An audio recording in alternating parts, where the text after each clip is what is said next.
With 318 probably fast approaching, I thought it would be a great time to show off the major features coming to 318.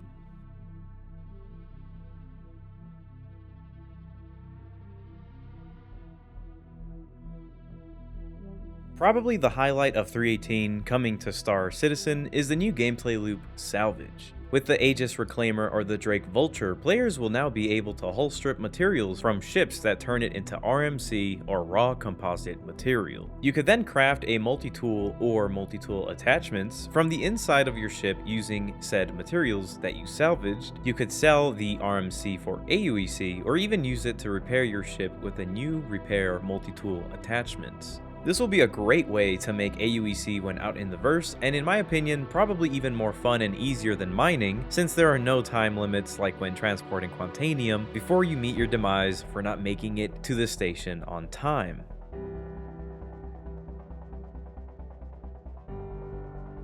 The Tier 1 implementation of Cargo Refactor changes how cargo will now work in the game. Cargo will now be physicalized and will be able to be moved and snapped onto a cargo grid within your ship if it has the space for it.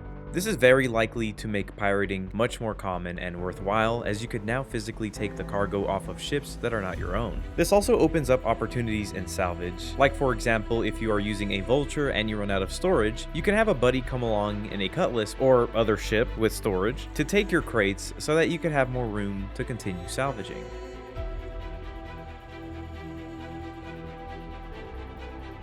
Players will now be able to be put into a soft death quote-unquote mode when their ship reaches 0 in their health pool. This will keep the player alive along with any cargo that they have on board. When in a soft death state, the ship will cease to function, and if in space, your ship will have no gravity, so you'll just be floating around in your ship. But the situation is very different if you're put in a soft death mode on a moon or planet with gravity. If put into soft death in an area with an atmosphere, your ship will start to plummet straight into the planet or moon surface. So it's good for when you're in space, but very bad in atmosphere. This will allow for more gameplay like rescuing someone who is stranded with or without cargo to be viable now. Soft death will even expand the pirating gameplay aspect of the game even further, since you can now be boarded. So it would be pretty wise to bring a buddy or two in fighters and having a loaded weapon on you when going on cargo runs going forward.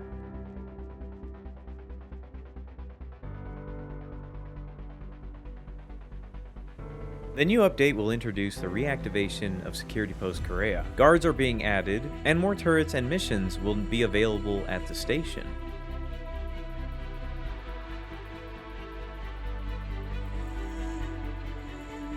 A pretty big change is that you will no longer be able to clear your crime stat at bunkers scattered around Stanton and will only be at Korea. This would mean that you will need to be more prepped and armed before attempting to clear your crime stat and needing to be more vigilant of bounty hunters hunting you down, or you could just take the big fat L and go to prison. This is pretty big because it means that Security Post Korea is just going to be surrounded by bounty hunters looking to hunt you down.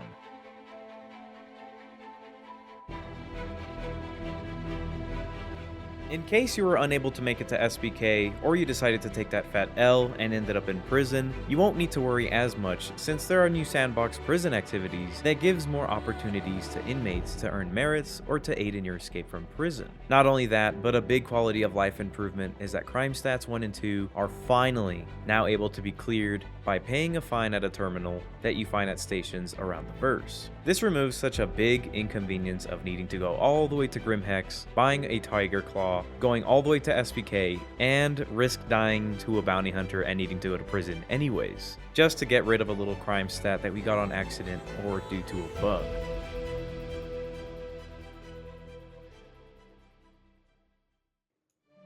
Gone are the days of waiting 30 minutes to leave Orison's atmosphere, as CIG has finally lowered the distance to 10k to leave Orison and go into Quantum. This will incentivize for more players to make Orison their spawn point, as even I myself was avoiding Orison for that very reason. Additionally, a new Grey Cat PTV racetrack can be found in the convention center at Orison, where you and some buddies can waste time having a little bit of fun. This racetrack and feature was actually added with the use of some spare time of the developers, so it's nice to see some little additions in the verse.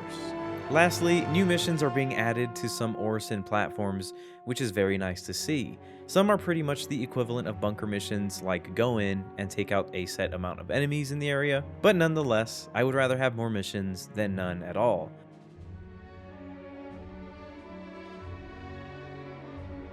Official racing is finally being added into the game with 7 racetracks, new racing missions, and new time trials. This is definitely going to be a very welcome addition. To those of you who have been waiting for official racing to be added into Star Citizen, well, it's finally here. Not only that, but players can earn reputation to open up those 7 racetracks by competing for the best time. Something worth noting is that the racetracks and missions being added was also done with spare time and as a training tool for new hires over at CIG, which I think is very cool. Just to think, if this is done with spare time, imagine if they actually put their time on things that mattered. Just kidding, joking aside, racing is really cool, and I'm glad they're adding it.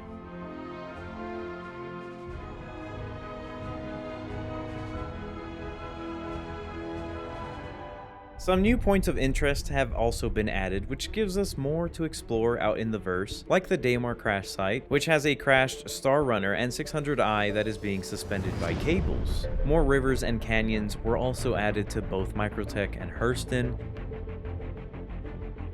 and a new sand cave archetype which can be found on Daymar. In these caves, you could even find bugs. I think they're called sand bugs, I don't remember. And although they don't move around or pose any threat, you could pick them up and stare at their cute little adorable eyes. Or you could shoot them too.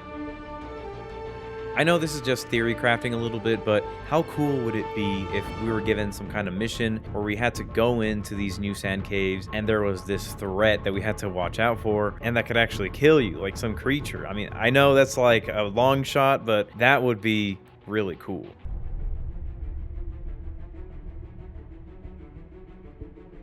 Persistent Entity Streaming, or PES, is a new implementation of technology being added to the game, which will allow the player to drop something on the ground and it will persist across servers if on the same shard. Not only that, but destroyed ships or even ships you left out somewhere in the verse that are intact, or some loot they have stashed, will persist unless someone comes along and takes it or moves it. It will still be there. The same applies to dead bodies, so if you or someone else dies somewhere in the verse, your body will persist and someone can just come along and loot you, or you could just recover your items. The introduction of this new long-awaited feature is exciting because it means that we are one step closer to features like player-owned habs, persistent hangars, server meshing, and much more. So, what are my final thoughts? I'm really excited about what's to come. Honestly, just this update is bananas. At first, 3.18 didn't seem like a big update at all, as I keep saying over and over, but with PES, Cargo Refactor, and Salvage, just with these 3 features alone, it adds more opportunities for us, the player, to have more to do and experience with out there in the verse. I don't know about you guys, but my most favorite feature coming to 3.18 has to be the new Salvage gameplay loop, as it opens up just a lot more to do out there in the verse. Please do keep in mind though that with 3.18 we are going to have a full character wipe, meaning that all AUEC, ships, and equipment will all be wiped. The only thing that you'll be able to keep would be, of course, the ships that you purchased with real money and whatever items that you pledged for. Well, those were all the major features coming to 3.18 very soon, hopefully, and there are more features also coming that I didn't mention, like the move all option for inventory, which I'm really looking forward to, storage and light fighters being accessible, and the new Scorpius Antares variant, just to name a few. But anyways, if you guys really enjoyed this video, I would really appreciate it if you guys leave a like and subscribe if you guys are new. But as always, I'll see you guys out in the verse.